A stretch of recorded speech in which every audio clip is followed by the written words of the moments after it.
Welcome to the Dynasty Nerds Fantasy Football Podcast, where we discuss Dynasty strategy, rankings, and all things NFL. So get ready to geek out on fantasy football with your host, Rich Dotson. And welcome to the Dynasty Nerd Fantasy Football Podcast. I'm Rich Dotson. He's Matt O'Hara. Hey, hey. And he's Garret Price. Yeah, how's it going? We're back right here before America's birthday. Hey. Yeah, hope everybody still has their fingers by the time they're listening to this. Oh. Not guaranteed. I saw some meme the other day like there's a lot of Americans out there right now that don't realize this is the last weekend they'll have all 10 fingers. And I was like, boy, is that the truth. That's pretty accurate, unfortunately. Yeah, that's TNT. It is. Yeah. Dynamite. You don't watch basketball on that. No. I helped my buddy used to do, he would spend like 10, 15 grand on like a legit fireworks show, do it over his leg. It was awesome.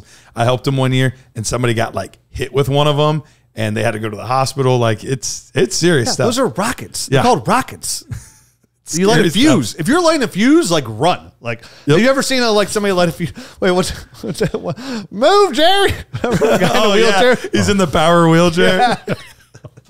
That's a great. Oh, Jared! Oh no! Yeah. But like, you don't ever see anybody light a fuse. You've never seen that? I have seen it. Oh, okay. Dude, it's funny. I think we watched it here one day. We probably did. You're right. We did watch. We do that all the time, where it's like, hey, that was funny. Let's watch it. Yep. Oh man, yeah. You got. If you light a fuse, run. Mm-hmm. Run forward. My mom was a surgical assistant in the emergency room when I was growing up, and there was no way I was ever going to be able to touch fireworks ever. Dude, Jason Pierre-Paul. Yeah, right. JPP. Yeah. He's no longer has 10 digits. Was he down to 8? I think so. Yeah. It doesn't look good. Yeah, right. He looks like one of those like Star Wars characters. Agreed. Yeah. Agreed. Oh. Hey. He's overcoming though. Hey, ladies. He played well. Yep. He played well even after that. Yep. Yeah, we'll take it. So we're back today. We are talking tear downs after what I feel like we haven't been in studio for a while. This summer has been Dynasty Hot Boy summer. It's been wild and out. We've been all over the place. Yeah, we have a lot going on. I have my Scott Fish Bowl draft. Yeah. Dynasty Nerds had the pleasure here in Cleveland to kick off the Scott Fish Bowl. The Circa did as well, but they are in a different time zone, so they started after us. So we officially kicked it off, us in Jacksonville. So it was great. It was fun. I had a great time. Ryan McDowell came up. John Bosch came up. Rich Rebar, Jared Wackerly, Dennis Bennett. They were all there. We had a really good time. It went off tremendous. Raised some really good money with the kids. And ideally, it was awesome for me because on the way there, my son, I brought in there because he's like, hey, can you host a Cleveland event? I absolutely sure can. But to do that, I need nepotism in full effect, and my son needs to be in the Scott Fish Bowl. And, of course, that was not a problem for them. And we were driving up, and I was helping him out, telling his ideal scenario at pick 4, and I picked pick 12, so that way I could run around and do everything I had to do for the event. And my dream scenario was to get Breece Hall and Bijan Robinson, because for the format, those 3-down running backs to me are gold. We saw that study in the point leaders. Absolutely, it was gold. And the other 2 drafts, Bijan and Breece Hall both went before pick 12, but at my draft I got Bijan. You got both. You got them both at the turn. Yeah, and then Mark. Nice. And I really prayed that Dotson Kincaid would come back to me. I prayed, but he didn't. And I got Mark Andrews instead, which is a great consolation prize. Oh, for sure. But it was funny because literally the night before, I was hanging out with a Bill Scout. We were chatting up, and I was like, Dalton Kincaid is my husband. He's like, hey, just to let you know, our whole entire offense is running through your husband. Your He will be our first read. Is going to be the read number 1. Oh, yeah. And I was super excited. Fang. Like he's like, dude, why are your nipples so hard? And I was like, listen here, buddy. You talk about my husband like that, things are going to happen. I get excited. You don't call. That's why he's like, you really do love him. And I'm like, yeah, of course I do. Yeah. You just don't propose. Well, some people do propose to anybody. That's true. But not me. Not me. Just I only Rich. tie myself down to true love. Just a new tight end prospect every year. I mean, I can't wait to see who comes in. The next year, the number 1 prospect's a Michigan player. So yeah, it's going to be tough. I can't tie down with Michigan players. Right. Once again, NFL, we're kosher, but we can't be married. I'm sorry. His last name is Loveland, though. No, that's going to be tough. I'm going to have a lot of fun with that. That's so far ahead, right? Well, not really. It's like 7 months. I was going to say, pretty soon, before you know it, we're going to be breaking down rookies again. Yeah, so it's been a really fun fantasy week. Like trades are starting to pick up again. In my high stakes league, I just made a big trade. I traded away Tyreek Hill and a second-round pick. 1 QB, Okay. PPR. Got back Breece Hall. Okay. Oh, I'd do that. I feel good about it. You should feel good about Hurt that. my receiving core. Worth it. Yeah. Now my running back core, Saquon, Alvin Kamara, Raheem Mostert, and Breece Hall. So I would start with Breece in that group, but yes. It's called best for last. Save the best for last. Gosh, We're saving Garrett. our best for coming off the bench. Yeah, obviously you've never been a stripper. You got tease, buddy. Tease. Come on. Just show him a little bit of belly. And clearly Rich has. And clearly Rich has. First year after out of high school. Anyway. One of my first jobs after high school is I was a bouncer at a strip club for a summer. In between Columbus. I know he was. Yeah. I was gonna say. I was like 18, 19 years old. It was one of the best jobs I ever had. There you go. I just sat there and collected money and Enjoyed. enjoyed the art of entertainment. Yep. And I was underage and they let me drink alcohol, which is really weird too.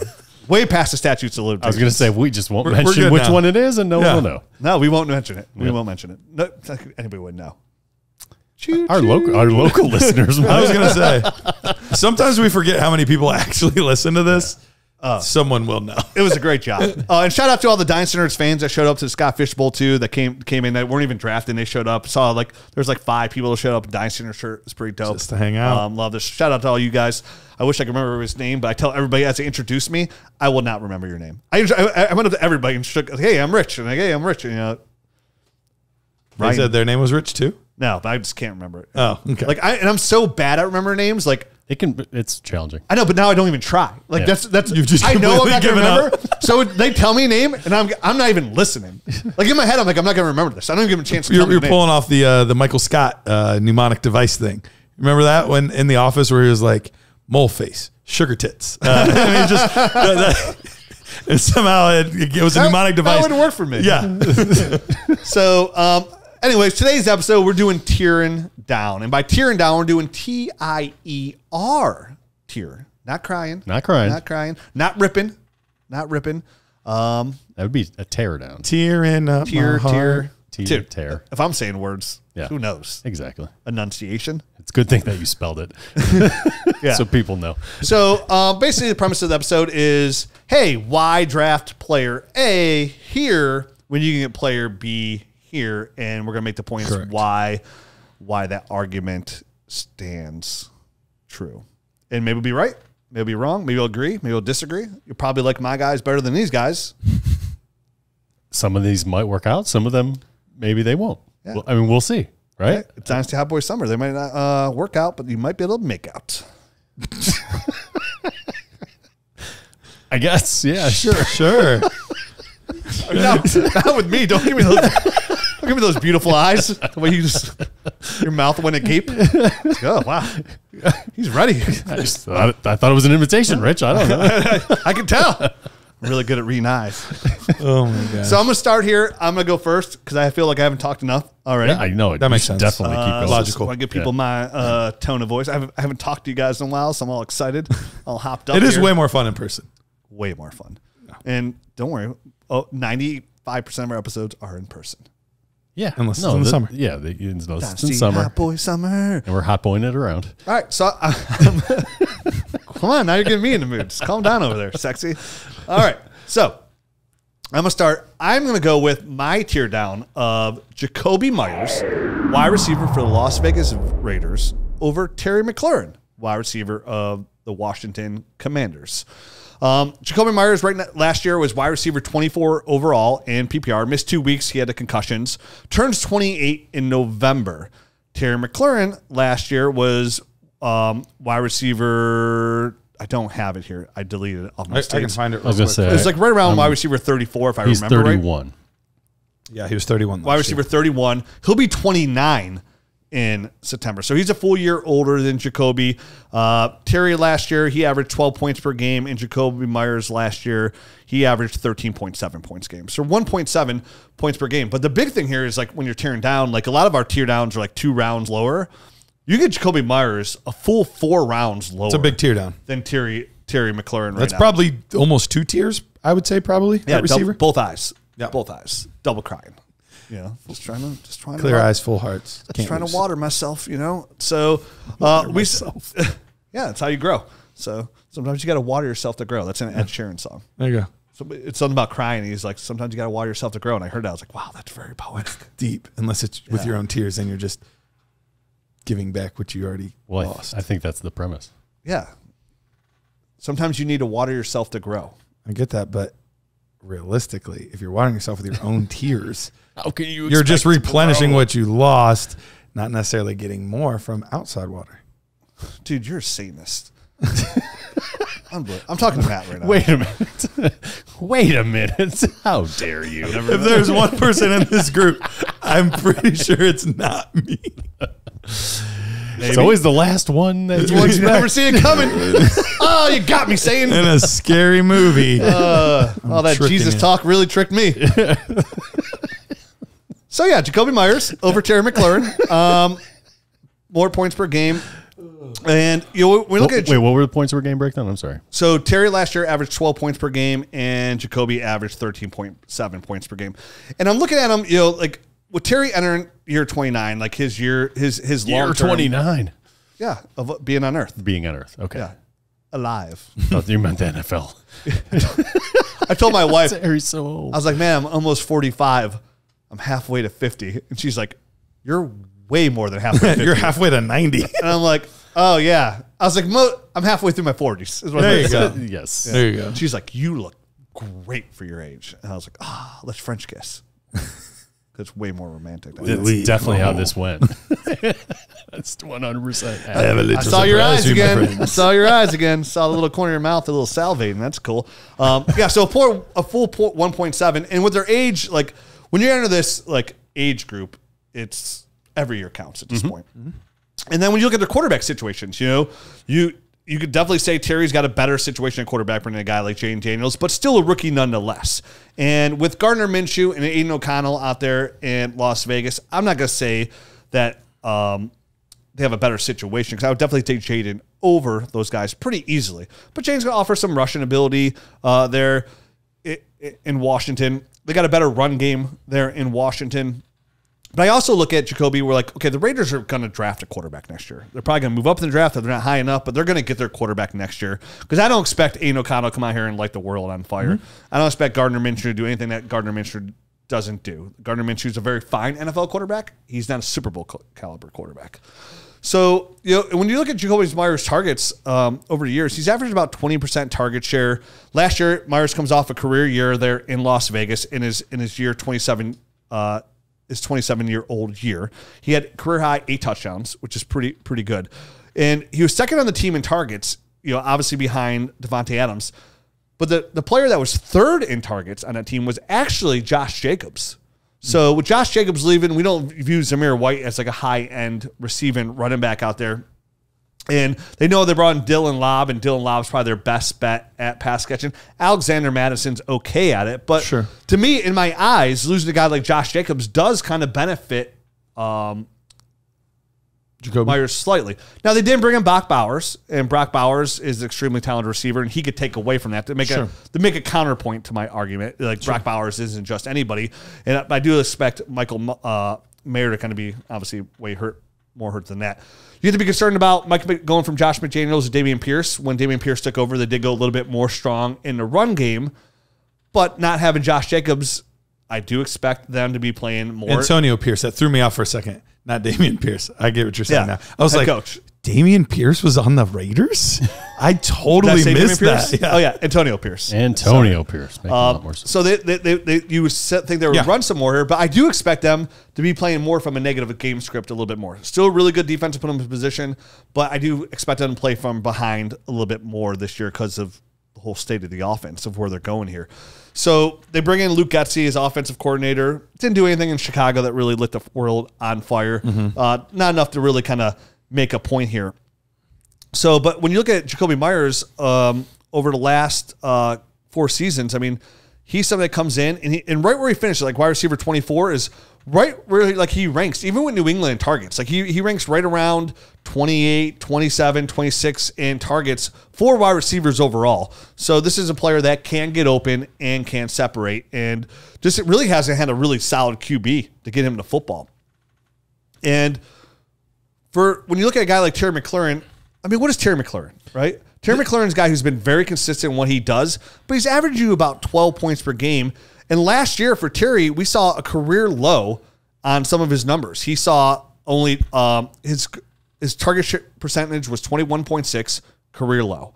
And it's easy to say, oh, yeah, look at his quarterback situation. But I think everybody forgets at the time, Sam Howell at one point was like leading the league in passing yards. You know, like it wasn't like he was like just dead to the world. Yeah, he threw a lot of interceptions, but they were throwing the ball a ton there in Washington.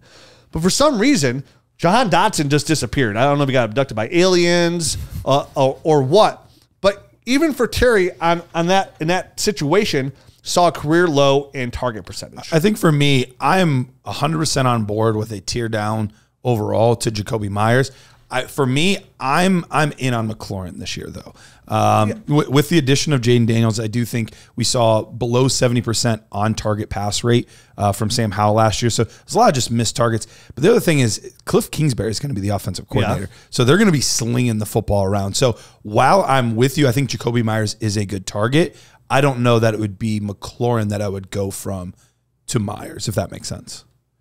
I believe that we're going to see pretty close, because even in his good years, right, which is his best year, you could argue is like his first and second year. Yeah, I think he was like wide receiver 15. Yeah, I think his rookie year he put up like 900 receiving yards. He's never cracked the wide He's never been a wide receiver one. No. But since then, over his last 3 years, I mean, he's been exactly the same guy. He's averaging anywhere from about 12 to 13 points per game consistently. So I think Terry's been exactly what Terry's been for a while, like a very solid receiver, a high-end wide receiver 2 to low-end wide receiver, high-end wide receiver 3 to low-end wide receiver 2. And I don't think a rookie quarterback comes in there and changes anything. If anything, I'm going to see an uptick out of from Cliff Kingsbury is I hope to see a re-emergence of Jahan Dotson. Yeah, both of them are interesting to me because of Daniels and Kingsbury. I have an eye on both those guys. And we never know. Like I remember the Matthew Stafford year. I was all in on Robert Woods. It was Cooper Kupp that ended up being the guy. And I was like, the process was right, but the player was wrong. So I'm not sure which one, but I do think we're going to see one of those guys in this offense really blossom this year. I think we're going to see a lot of design runs for Jaden Daniels. I think they're going to keep some things to help him out short, which would be help out. Obviously, they're bringing a guy like Austin Eckler, which is really going to help the situation as well. Yeah. And this isn't like I'm not pooping on Terry McLaurin. Sure.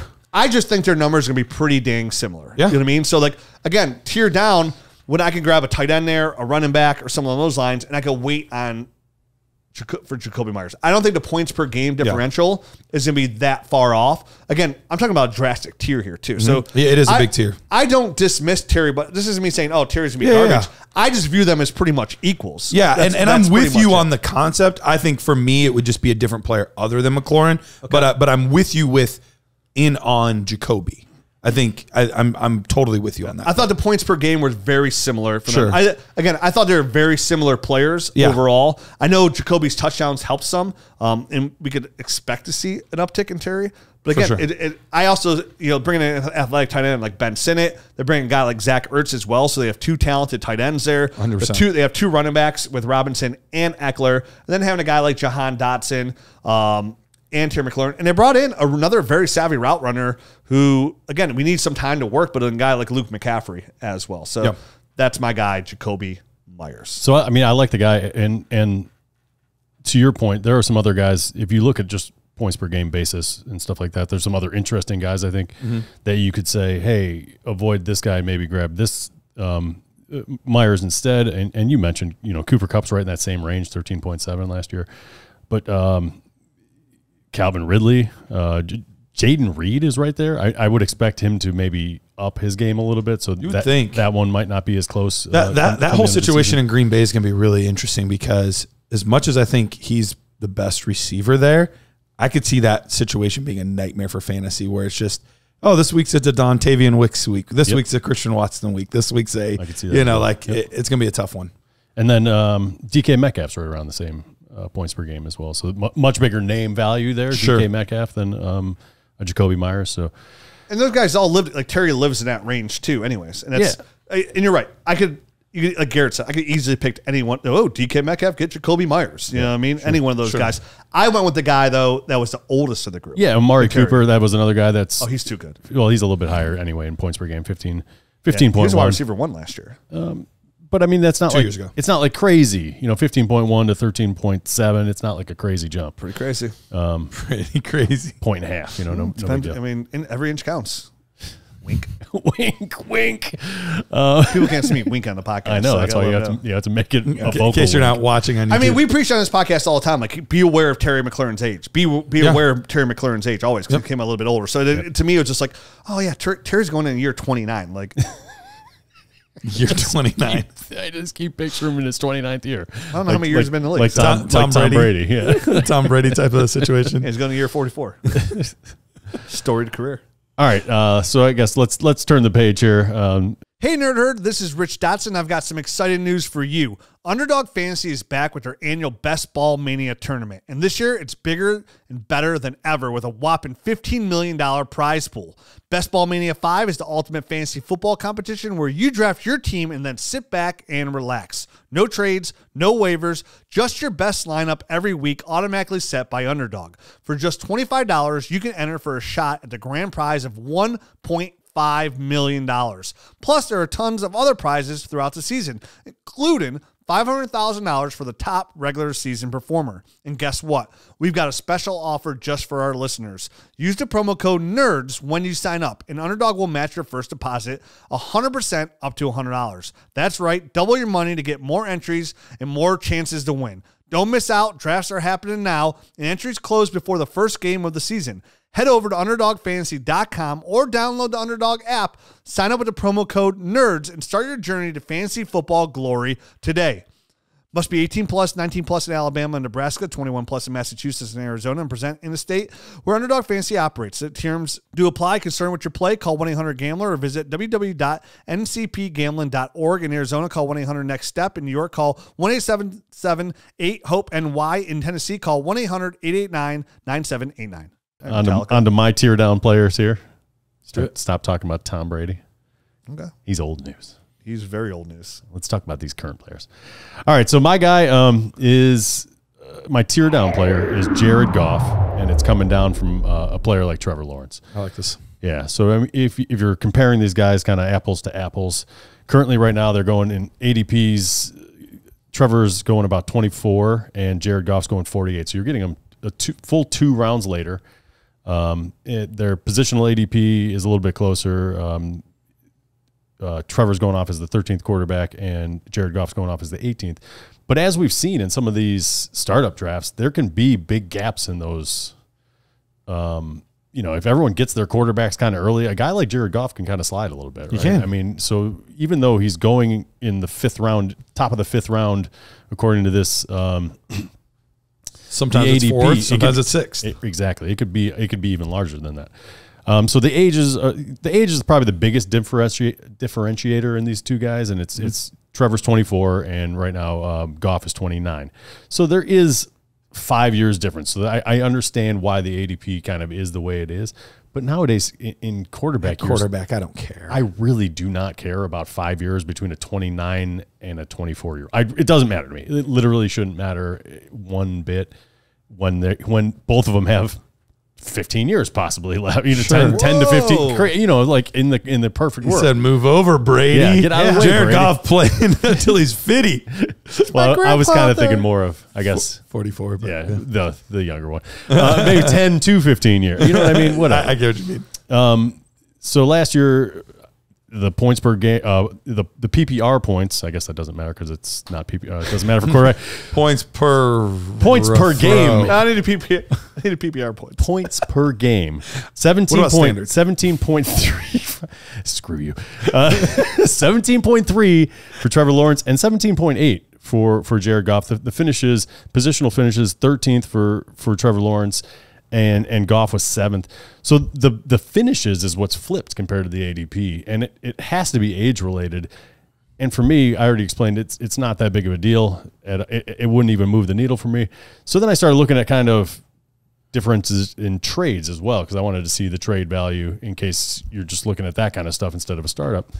and it's Trevor Lawrence for Tajay Spears and a first versus Goff, just a straight up first. So you can already see like a difference there. Or it's Goff and Jackson Smith and Jigba for Justin Herbert, where for T-Law, it's T-Law for Jackson Smith and Jigba and another quarterback, Will Levis. So it's almost flipped on its head, where you got to give Goff and something extra to get a quarterback, and then it's kind of flipped on its head for Trevor Lawrence. So it just, to me, it speaks to the fact that I think there's still a little bit of that built-in bias with Trevor Lawrence, as far as everyone thinks he's going to take that next step, and he just kind of hasn't done it. He hasn't gotten there yet. And for some guys, it takes a while, and it can be a slow burn. So I don't want to make it sound like there's not upside with Trevor Lawrence, that he could be more, but we just haven't seen it yet, right? And for a guy to go 2 full rounds before Jared Goff, who finished 6 spots ahead of him last year, it just doesn't make sense to me, and the age doesn't matter to me. So that's why this one makes the most sense for me for a tier down, because I just think you can wait. If you're in that range in the back part of the second round, and Trevor Lawrence is staring you in the face in a Superflex tight end premium, you should maybe be looking for that pivot running back. You should be looking for something else, and then come back later and go ahead and get a guy like Jared Goff. And that's the range where you're looking at like a Dotson Kincaid, right there. So you can really like establish your tight end position and then move on to a guy like Jared Goff. So you get to the same points per game value, but now you just really elevate your team by having one of the elite top tier tight ends. Absolutely. So that's at least in startups, I think the smart move to make here. Yeah, and I mean that's what you're always looking at. You're looking at like, okay, we talk about it all the time, like a full roster breakdown, right? Like not just the points per game. Like where do you make up for here? Like you're making up, even if like the points per game was different between Goff and Lawrence, and say Lawrence did take a step forward this year, and the points per game turned out to be like 3. You're going to make that up completely, where you take a guy, whether it be the receiver, like a Garrett Wilson or somebody like there in the back end. I don't know if it'd be Garrett Wilson, but if he's there in a startup, you never know. Definitely with these young guys, or even that's the right range for him. Yeah, a Malik Neighbor, someone on those lines. But more importantly, the tight end. Like that's where you make the biggest differential on the points per game basis, and that's why I always preach about grabbing the tight ends, because you grab a guy like Kincaid, who I just mentioned, the offense is going to be the first look through him, or whether it be a Sam Laporta or a Mark Andrews. Like your points per game at the tight end position will be drastically different than your opponent's tight end compared to that points per game at the quarterback position when you got that side. There's 2 or 3 guys that are going to be in that 15-point range at the tight end position, and then there's a few 12, 13s, and then there's a bunch of 10s and 9s. And so if you can get one of those 15s, you're at least 3 points up, for your example, if not 5 points up for most people in your league. I mean, that's what we're doing, whether it be in a startup, whether it be via trade, like by trading Jared Goff and making a lateral move for a positional player too, and even if you have to like throw a first-round pick or whatever, draft capital to throw in, or other players, is like you're trying to build the ultimate starting roster. Like we talk about it all the time. Like you don't want the most depth, you want the most draft picks. You want the most draft picks to try and build the ultimate roster. But like our whole goal here is to build, when I say roster, like starting lineup, really. I mean, that's what you're really trying to build. Starting lineup, 2 or 3 key reserves. Yeah. But I mean, like again, a guy like Terry McLaurin, right? You would love to identify Terry McLaurin as like your 4th wide receiver for a really good championship caliber team. Absolutely. If he's your wide receiver 3, so be it. But he is a wide receiver 3, so like you're not ahead when he's there. You're not ahead. You get ahead by when you're out producing the level of competition that your opponent's going to face, right? Like it's easy to find a wide receiver 3. So get a guy like Jared Goff on a points per game basis, which again, I guess that's what this whole show is premised off of what we're doing here. Those are the greatest moves you could possibly make, because sometimes name power doesn't match up to your production, and by that, like fantasy production, just be name power. And Trevor Lawrence, you're right, former 1st overall pick. When's he gonna take that next step? It's like, dude, you've been in the league for 5 years. You just got rid of Calvin Ridley. You still have Christian Kirk, which is great, but then you bring in a project like a Brian Thomas. You bring in a Gabe Davis, who's a deep threat. I guess has been doing all right in camp. He's doing pretty good. He's been doing pretty good. The offseason stuff. But we know what Jared Goff has. We know he has Sam Laporta. Yep. We know he has Amon-Ra St. Brown. We know he has we don't have to guess and hope and assume, and like there's none of that. It's locked in. And on top of that, good reports about Jameson Williams too. Good reports on Jameson. And on top of that, you got to account for Jared Goff has the best offensive line of all football. Yep. Like all of football. He's got the number one line. And he plays in a dome. Like he's safe. Now, Jacksonville's pretty nice out there. Pretty nice weather. Yeah. You could run into the occasional hurricane there. Here I am. All right, let's Rock get to like a hurricane. That's right. Hey guys, let me tell you about our friends at Sleeper. Guess what? Our app the mini is live on Sleeper right now. The Dynasty GM. pretty. You can use the analyzer. You can use the trade calculator. And my favorite thing is the inbox, right? Where all your trades from all your Sleeper leagues are right there. You can actually push trades through the actual Sleeper app. And right now, we couldn't be more excited to be partners with them. And right now, if you don't know, they are doing DFS. And I know how many people that play Dynasty play DFS as well. And right now, there's not a better place to play DFS than Sleeper. They're offering up to 100 times your entry, the highest payout in the whole DFS market right now. You can track your fantasy players and your sleeper picks in real time. All you got to do is choose 2 to 8 of your favorite players from pregame, live in-game, or even across different sports. Pick more or less than the predicted stats, and only on Sleeper you can get up to 100 times your payout. You can share with your friends and get rewarded together. Make sure you use that promo code NERD so our friends know that friends sent them their way. And get your deposit match and have a good time. You have all your DFS, all of your fantasy leagues, and now even a Dynasty GM in one spot. It is fully operational inside Sleeper right now. And then when you're a Nerd Herd member, you get that full access to that. And remember, you also want to download the Dynasty Nerds app because they're both in there. Check it out. Check our friend Sleeper. Check out the DFS. Use that promo code NERDS. Get your whole estate. Let's get to my tier down players here. So I am tearing down from James Cook, who finished as the number 12 running back last year, Like him. to Rhamondre Stevenson. Here is why. James Cook, in his great, fantastic running back 1 campaign, averaged 13.7 points per game. Now, yes, he finished as running back 1. That's great that he played all the games. We're happy about that. But 13.7 points, nothing too exciting. Rhamondre Stevenson, over a full point ahead of that in his running back 1 season, which was just 2 seasons ago. Now, what happened in the offseason for these two guys? James Cook got a running back in the 4th round. Not overly concerning, but if anything is going to happen to James Cook, Ray Davis doesn't mean he's going to get more opportunities. He's going to get less opportunities, specifically on the ground. And Rhamondre Stevenson this offseason got a new head coach, a new situation. And at first, that's scary. You're like, well, anytime there's a new coach, who knows how that's going to work out? Well, they responded very, very well by making him, on a per-year basis, the 7th highest paid running back in the league. So they gave him a big contract before they even needed it. It wasn't like he was a free agent. It was a year ahead of time. They invest in a guy like Rhamondre Stevenson. That gives me a ton of confidence that I did not have before in Rhamondre Stevenson. Completely changed the script for me. Then you look at the ADP difference between these two players. Right now, James Cook is coming off the board as the 49th player. His ADP is right around 49. Whereas Rhamondre Stevenson is coming off the board as almost the 76th player. Is that real recent? Has that changed since the contract at all? This is the most updated ADP on the Dynasty Nerds website. Okay, cool. So I mean, we're talking well over 2 rounds of difference in ADP. So doing a little math with the calculator and things like that, basically you could get Rhamondre Stevenson and an early second from this year's class, which pretty darn good class. That's a good place to be. That's a good early second. That's Brian Thomas. Yeah. That's Brian Thomas. That's Trey Benson. That's Ricky Pearsall. Michael Penix. Ladd Don't McConkey. you dare. He has been going in the early part of the second. I don't know how my draft. He's been going first.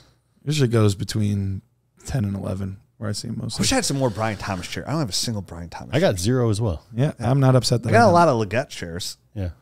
So do I. Either way, You didn't want to hear what Rich Rebar had to say about Leggett. Go ahead.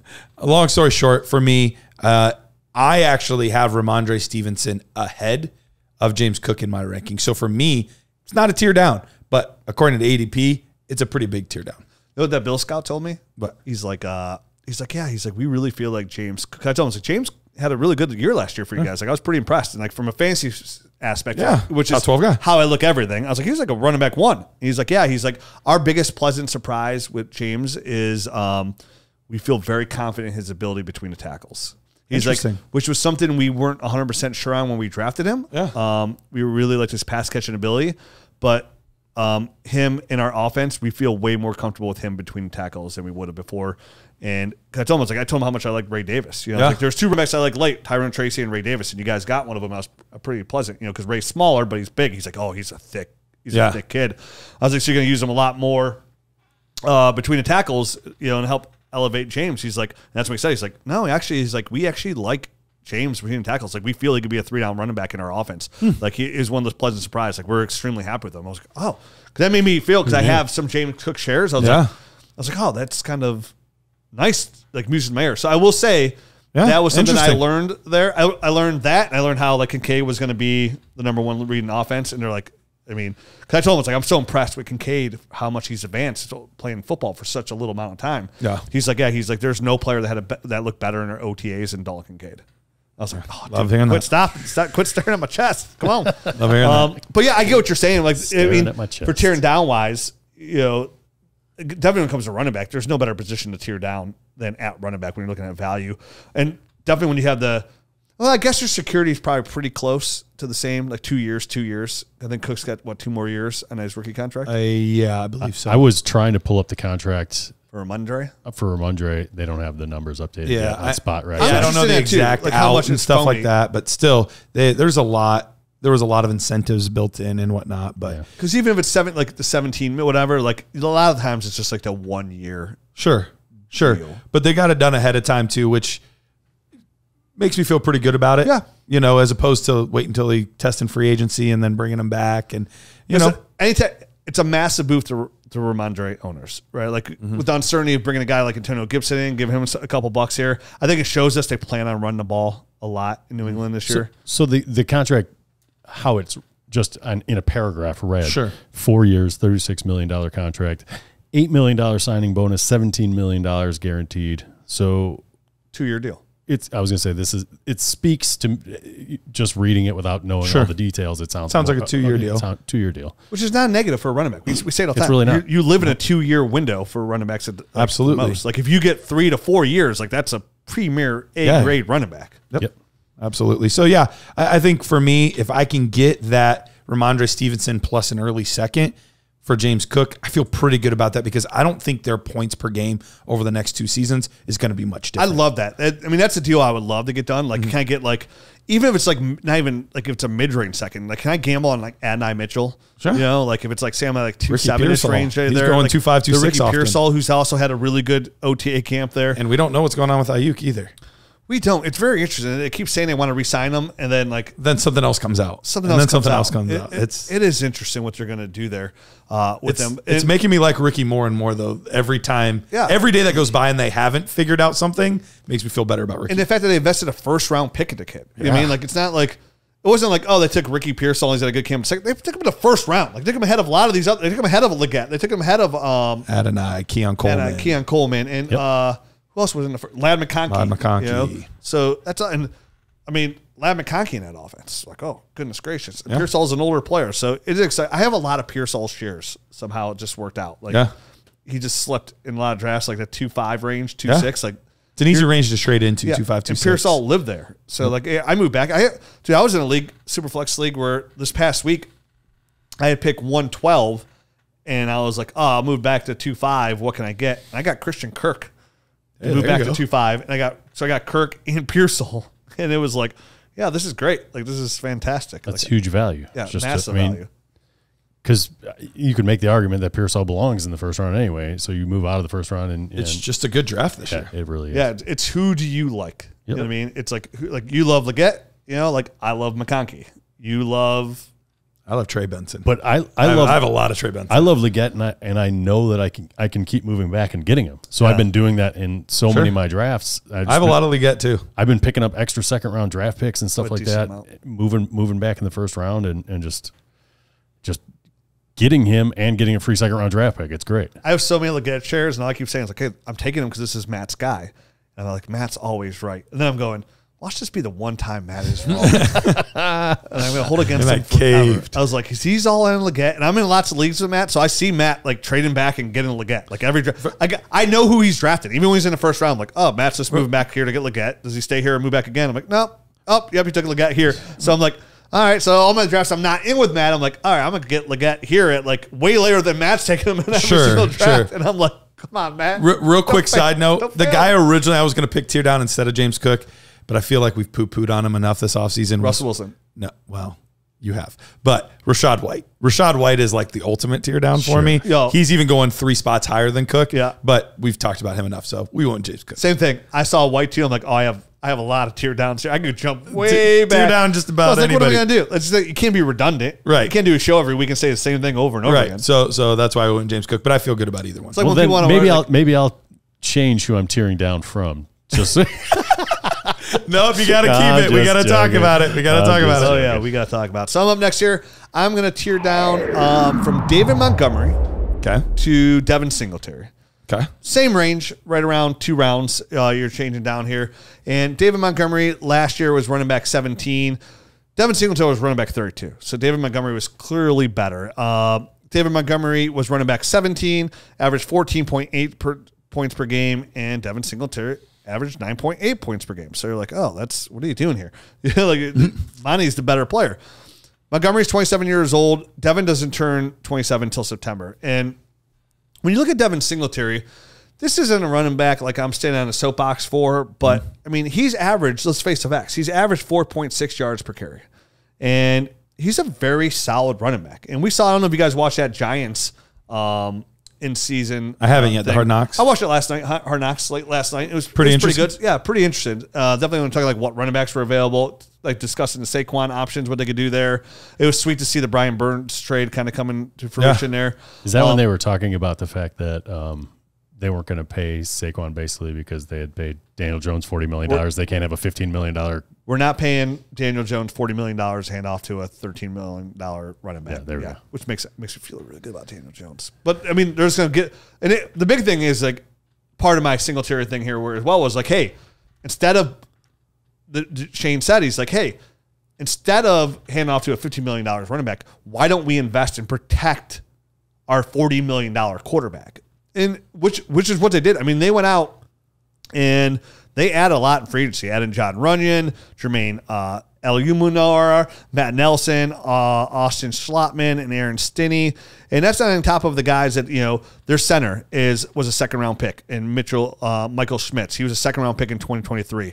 They already have a really good left tackle in Andrew Thomas, who had a down year, but is a good tackle. They had invested in a top 10 pick in Evan Neal in 2022. So they're really trying to bolster this offensive line and protect Daniel Jones. Well, to bolster offensive line to protect Daniel Jones will help the running game. And then I know they took a top 10 pick in Malik Neighbors, but outside of that, they don't have a lot of weapons to throw to. And Slayton, Wan'Dale Robinson. So, and taking away Jalen Hyatt, don't come on. Jalen Hyatt. And coming off the ACL, I don't expect Daniel Jones to run as much as he normally runs too. So it's going to go back on the onus of the running game. And Tyrone Tracy, who they didn't bring anybody else in, Tyrone Tracy's more going to win in the passing game than he is on the ground game. I was going to say with this, I really like this tear down if I'm also getting Tyrone Tracy just in case. Oh, I would 100% do because that. I think it's an open backfield, but I think whoever gets the job, there's points to be had in this backfield. I think so too. And I think that, and this is why I'm tearing down. I think the points are going towards Devin Singletary. And I really do think David Montgomery is going to take a step back here with the Jahmyr Gibbs. I think now that Jahmyr Gibbs is acclimated in the NFL for 1 year, the investment they have in him, he's going to see a big uptick. And where David Montgomery always lived, I mean, his elusive rate is high end, and his touchdowns are there. But I think Jahmyr Gibbs' touches are going to go up this year. And we already saw David Montgomery in the passing game take a big step back. I mean, his 5.3% target share last year was the lowest of his career. And he's a viable pass catcher as well. Yeah, he is, but Gibbs lives there. They don't care about him in that role. They have guys in their spots, and they. Yep. So I mean, listen, Montgomery's come off a great year too. His 4.6 yards per carry was a career best. His 13 touchdowns, awesome. I just think where Devin's going to be more of a prominent role, I think Montgomery's going to take a slight step back here. And I think when it's all said and done, they're going to be pretty close. to be equals here, outside bar injuries here. So for me, I'd rather just tear down here, grab somebody else, maybe get a little bit more upside. Cause I can see Montgomery be out of Detroit after this year as well, and Devin kind of be, well, I can see him out as well too, but at least possibly a 2-year window here for a guy like Devin Singletary as they keep trying to bolster the team, especially if they decide to move on from Daniel Jones after this year because something it doesn't work out. But again, bolstering offensive line, bringing him to be the Saquon replacement, and not drafting anybody high, bringing a guy like Tyrone Tracy, not bringing any more free agents tells me like all signs point to Devin's going to be the guy. And we know when it comes to fantasy football, when I'm looking at both these guys at kind of that 1-year window per se, we know all it takes is an abundant amount of touches to make yourself relevant in fantasy. So I'm looking at a guy who I expect his touches to go down and a guy whose touches I expect to go up pretty significantly. And remember, Devin Singletary was not even supposed to be the starter last year. It's supposed to be Dameon Pierce. So Devin didn't come in till later. So even though those numbers aren't like fantastic, it's because he didn't step in until like it was like week 4, week 5 when he became the mainstay at running back. Yeah, and he went in and won that job and basically earned himself into this role with the Giants, right? I mean, like they were looking for somebody. He was out there, and he's going to fit, I think, a 1-year probably role here as the feature back in New York with a guy like Tyrone Tracy kind of being the complimentary guy. So I do see it similarly to you. I don't know that David Montgomery is going to fall off a cliff or anything. I think they have a role in mind for him. He's going to fill it, and it's going to be real similar to last year. They just might get Jahmyr Gibbs more involved, and it might be at the, I guess, the usage that somebody else's, might kind of fall off. Somebody else's usage. So maybe like 5% from Montgomery, 5% from Laporta, 5%. Exactly. They might just be pulling away from him just as coverage dictates. You know what I mean? Like people are covering Laporta like crazy. It's going to go to Jahmyr a little bit more. I mean, we expect Jameson. So that's the thing. If we expect Jameson Williams to have more say in this offense as well, who's it going to hurt? It's going to hurt a little bit more. Like again, these touches got to go somewhere. So if we're going to increase the touches for Jameson Williams, we're going to increase the touches for Jahmyr Gibbs. Like somebody has to lose. Somebody has to lose, and I'm going to predict this to be the running back too. Which again, I don't. Yep. None of these guys I'm talking about, I don't think any of us are talking about falling off a cliff. We're just talking we're tearing down here just a little bit, like equal value. So I expect where David Montgomery finishes running back 17 this year, maybe finishes as running back 22. And I think that's where kind of like Devin Singletary is going to win. So I'm not talking about like, oh, this is a guy you must go trade for. I'm just trying to move back a little bit, equal value is what I'm looking at. All right. Because again, 2 rounds, that's 24 different players that you can like look at in that range. And both of these guys are a little bit mid-range, but we're looking at pick like 10-4 compared to pick 12 in the 12th round. And 10th round is like right when you get that 100th player is where things start really differentiate. Well, and it's, even though sometimes guys are in a certain order, sometimes there's a bigger gap in value, even though you have to rank them somewhere. Yeah. Great example, where you see right now the ADP from in rookie drafts from Keon Coleman to Ricky Pearsall, it's just a few picks, but then you look at the full scope of it and they're valued drastically differently. Like it's not like they're right next to each other, just like they're in rookie drafts.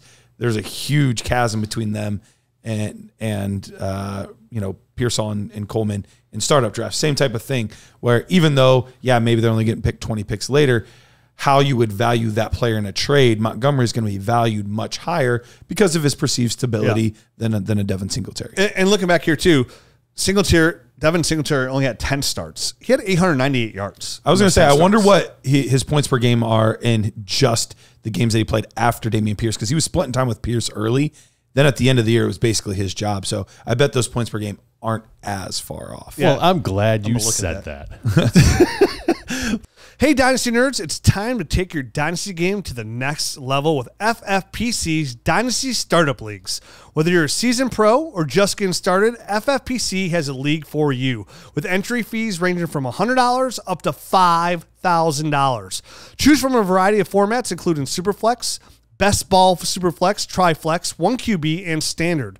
With weekly lineups, waivers, trades, head-to-head matchups, and playoffs, FFPC's fully managed leagues provide the ultimate Dynasty experience. Most importantly, the leagues are here to stay. FFPC has never had a Dynasty league fold. They manage the entire commissioner experience from buy-in management to fulfilling your orphans. FFPC is perfect place to expand your Dynasty league portfolio. And here's the best part.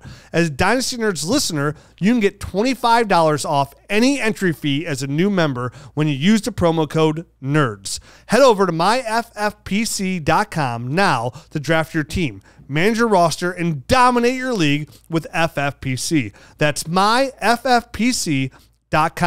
Promo code NERDS for $25 off any entry fee for new members. FFPC, where Dynasty dreams become a reality. So let's move on to my tear down. This is one of the more exciting ones to talk about. All right. So I am tearing down from Jonathan Taylor. Okay. Oh, and I'm sorry. Can I give you that information real quick? Sure. He just asked. Go ahead. From week 10 on, Okay. which is when he had 10 starts, from week 10 on for Devin Singletary, he was running in PPR leagues. He was running back 8 overall, averaged 14.1 points per game. I was going to say, I know the second half of the season he played really well, so that kind of helps your argument in the sense where they were actually pretty He was close. running back 8, averaged 14.1 points per game. Who was running back 9 from week 10 on? David Montgomery. David Montgomery, averaged 15.8 per game. There you go. Sorry, go on. I just want to get that out there real quick. All right. So I'm tearing down from Jonathan Taylor or maybe Rashad White. You changeling. Just kidding. To Zamir White. Ooh. And you guys are probably saying you're a big high, you're crazy. I'm not either of those right now. So, so the Wait a minute, and I was wrong. I'm sorry. That was 2021. Oh my gosh, It's 2021. you're I don't know why I was on there. missed it But that much. I know, but running back. Listen, Devin Singletary was running back 9 from weeks 10 through 18, and he averaged 14.3 points per game. You said that. David Montgomery was running back 13, Okay. and he averaged 13.6. So you're So from week 10 on, both in 2021 and in 2023, was Devin 4 Singletary was running back 9. He's a closer, baby. Yeah. Now tell us your crazy take about Jonathan Taylor. that's consistability. That's right. That is consistability. All right, so current ADP for these two players, Jonathan Taylor is 31.4, so he's going somewhere in the third round there. And Zamir White is 97.4, so he is in the 9th round. Age 25 for Taylor, 24 for Zamir White. Last year, the PPR points, 156 for Jonathan Taylor, 73.9 for Zamir White. Points per game basis, 15.6 for Jonathan Taylor, 4.9 for Zamir White. This is looking great. So you are I think he spelled this one tear down TEAR. Guys, I just traded Zamir White for Jonathan Taylor. so obviously, guys, this is where the little itty bitty window. All right, window it up. Window it up. Let's Yeah. get a window because Let's cherry pick. There we go. I let's like it. cherry pick Last as 4 much weeks. as possible.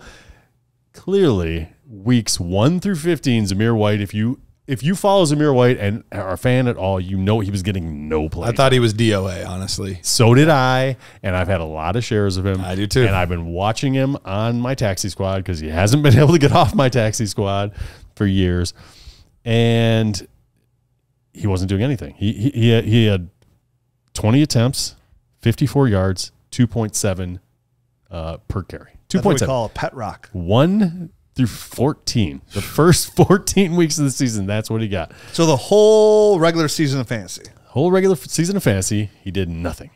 Playoffs. Enter injury to Josh Jacobs and the last 4 games of the season.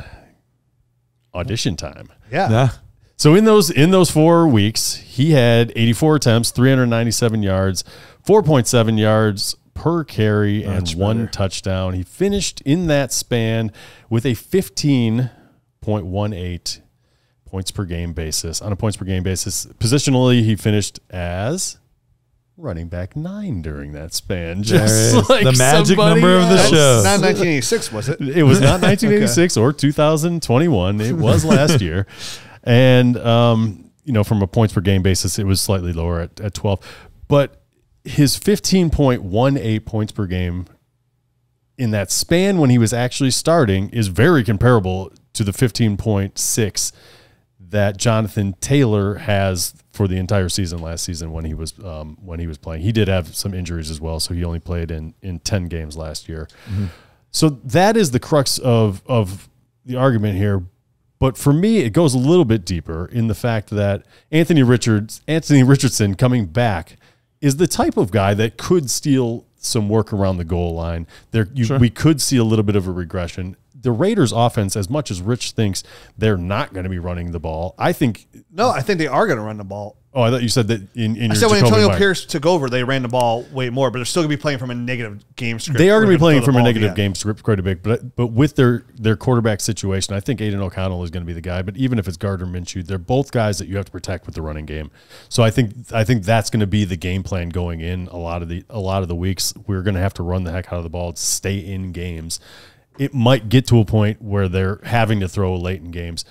But Zamir White, to me, is the type of guy that needs volume. He was never able to be an efficient runner when he wasn't getting the volume. But in those last games, he was. And I think they showed enough. He showed enough in those games that they let Josh Jacobs leave, and they did not replace him with anything. They brought in Dylan Labe as a pass-catching guy, and that's all that he really is. And they do have Alexander Madison there, so I don't want to make it sound like he's not there. I just don't think Madison in any scope or he's a solid backup. He's a solid backup. Anytime he's had more than a couple of games worth of action as a starter, he's faded and just hasn't done the job.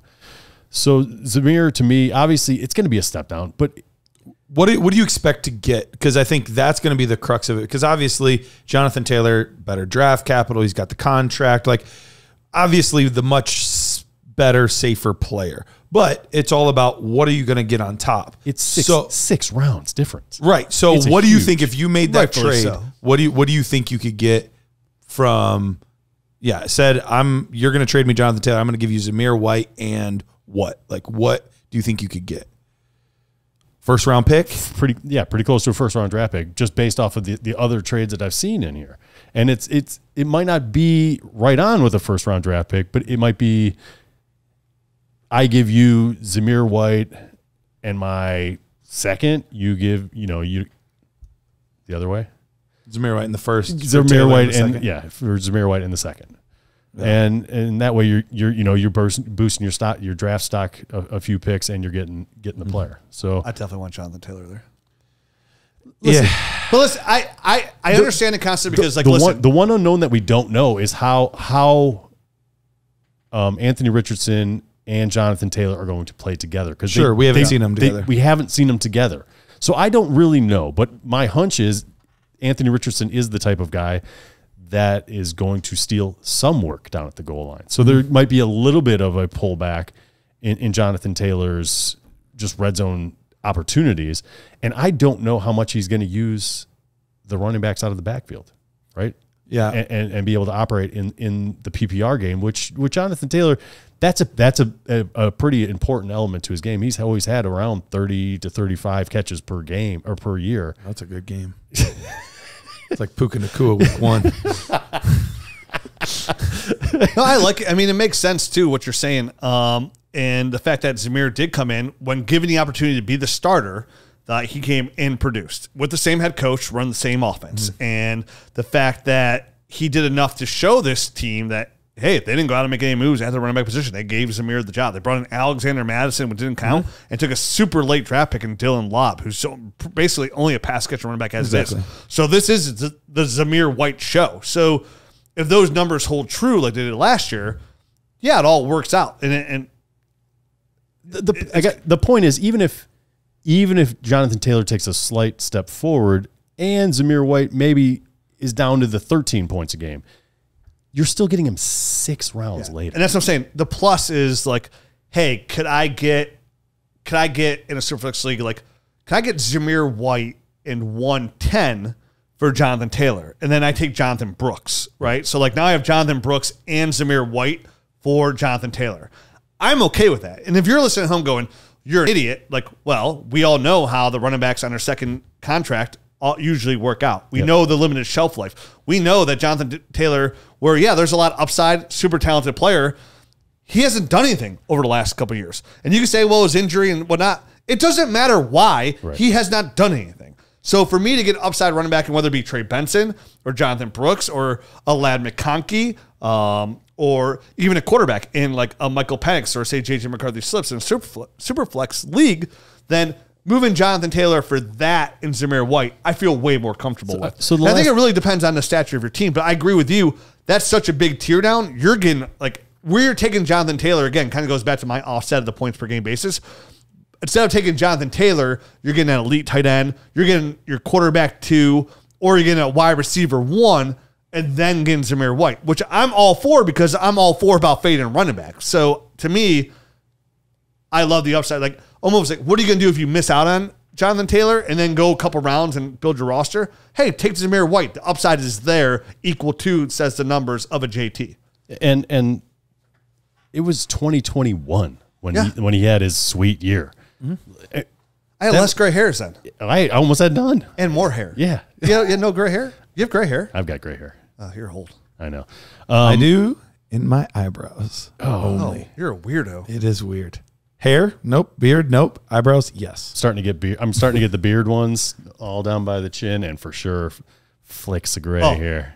I went, because we were in podcasting in person. On the side. So I let my facial hair grow for like 9 days, which is like almost a record, to prove that I can't grow anything on my Chiefs. But my chin was literally not gray, white. Nice. I have a white chin. Nice. So Santa Claus is coming. It's got to so last thing on JT for me, I don't know that I'm quite there. Like once you factor in the plus, I don't think it's a horrible move. But you have to factor in the plus for how big it is. Yeah, it's for how big of a tier drop it is.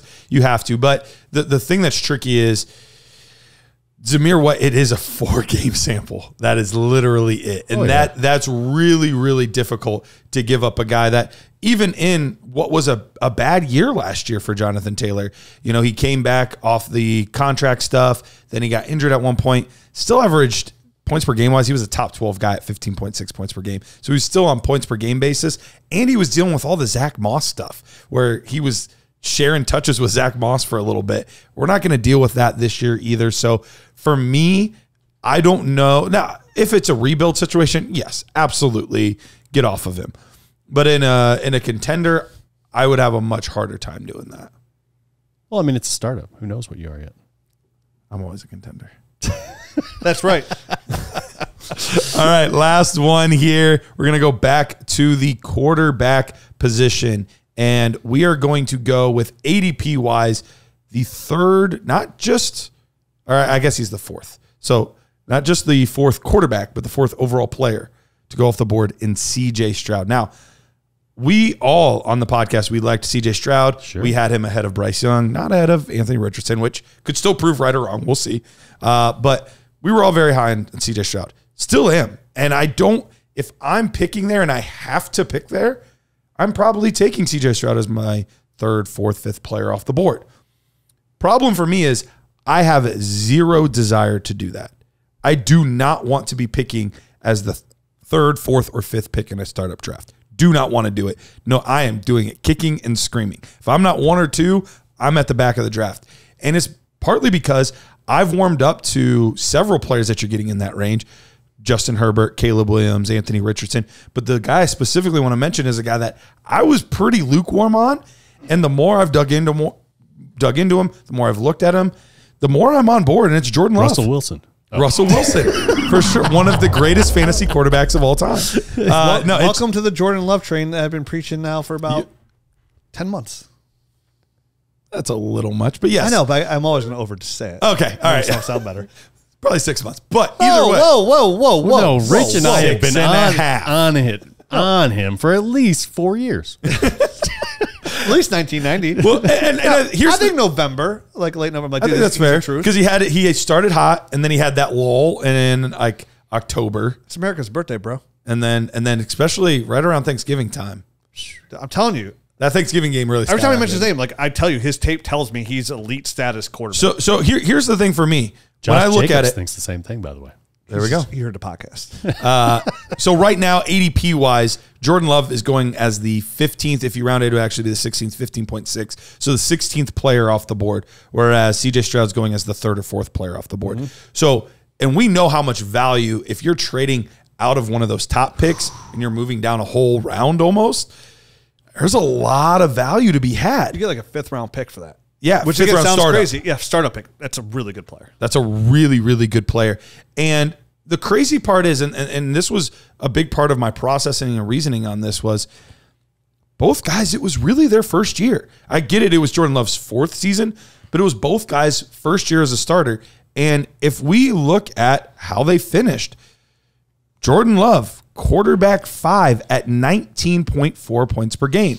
CJ Stroud, quarterback 11. Now, I get it. Points per game weren't drastically different, 18.7. But still, Jordan Love was not worse. He was better. So why is Jordan Love going as quarterback 10, 11, 12 if CJ Stroud is going as quarterback 3 or 4? To me, that's just way too big of a gap. And if I can capitalize on that gap and take a Jordan Love and then get whoever else that I want to up there, or like you said, get a 4th, a 5th round startup pick.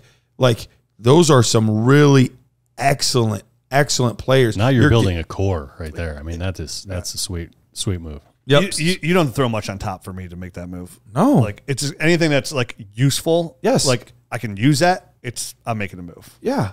It honestly, if it was a rookie 2nd round pick, that's probably enough for me to say, yeah, because I view them almost identical. Yeah, me too. So one's 22, the other's 25. It's, you know what I mean? Like negligible in Dynasty. Yeah, absolutely. You thought I didn't care about Jared Goff being 29. Like, Yeah. I really don't care about 29 25 season. versus 22. It's funny that you said that because I was looking at that as a tear down. Really? I don't want to be redundant on this Sure. I was talking about. And it's funny because I was talking to Ryan. I'm the only one that hasn't been a Jordan Love guy, so I was like, it would actually be good for me to I wasn't say. going to go to Jordan Love. I was actually going to go to who I said in the show, and we all agreed. It's funny because I was talking to Ryan McDowell about it, and he agreed with me. I was like, I told Ryan, I was like, you know who the number one, because I've been saying on the podcast. Brock Purdy. I was like, you know who the number one value right now in Superflex is? Number one value. It's Brock Purdy. 100% Brock Purdy. So like same thing, how you say tear down from CJ Stroud, you can probably tear down even a little bit longer outside of Jordan Love to Brock Purdy. And that's what I was looking at, Stroud to Purdy. But I was like, dude, I've been that like horse. Yeah, you've talked a lot about Purdy. The Godfather. But yeah, I have not touched on Jordan Love at all. I'm glad you came around. But he's the more, and sometimes you got to do that. You got to dig into the numbers. You got to really look at things. And realistically, I mean, you could argue CJ Stroud has a better receiving core too. Yeah. And Jordan Love still put up better numbers. Now, I get it. He gets an even better core this year with Stephon Diggs, but sometimes that brings more headache than help. So you never know. I tried so hard in all my Nerd Herd leagues desperately to try to get, like, I was offering like the 1-1 for stuff for like Jordan Love, Caleb Williams. And response is like, nah, I like Love just as much as I like Caleb Williams. And I'm like, well, yeah, me too. That's what I'm offering it. You know what I mean? But like, of course, they're Nerd Herd leagues, so they hear all the the stuff we're podcast and they talking know about. for like the last 4 years we've been talking about Jordan Love. So Speaking of Nerd Herd League, I actually did just get my first, actually second, but I traded him before, but my first Jordan Love share in a C2C startup we're doing. that's the move. I'm telling you. That's why, like, in our anniversary league, are you in anniversary league? Good. Nope. I think he said good. Good. Like, I moved up big to get the Jordan Love. Let's celebrate our anniversary, but not have that. We did. I feel like there was like too many like startups and mock drafts we were doing all around the same time, and I have like mush brain They all blurred together as to which one is my real team for that one. That's fair. My wife's always wondering, I'm looking at my Dynasty team because I have 25 of them. I just have to always refresh who's on my team. I'm like, what league is this? What league is that? All right, this was a really long show, but it was fun. It was a good happened show. to get us back into the room together. So we'll be back tomorrow with another show. We're doing Panic or Patience. GoodDynastyNerds.com. Check it out. Check out our YouTube channel. Hit the subscribe button. Hey, the season's right around the corner. Never a better time to join the Nerd Herd. For the price of a cup of coffee, you get the most awesome tools in the business. Absolutely. Dynasty get leagues more are getting content. active right now too, Dude, man. they are. This Getting is- high. Dude, they are picking up. My trades are going woo, woo. And if you don't know what that means excitement. It means woo woo. see you tomorrow. Adios.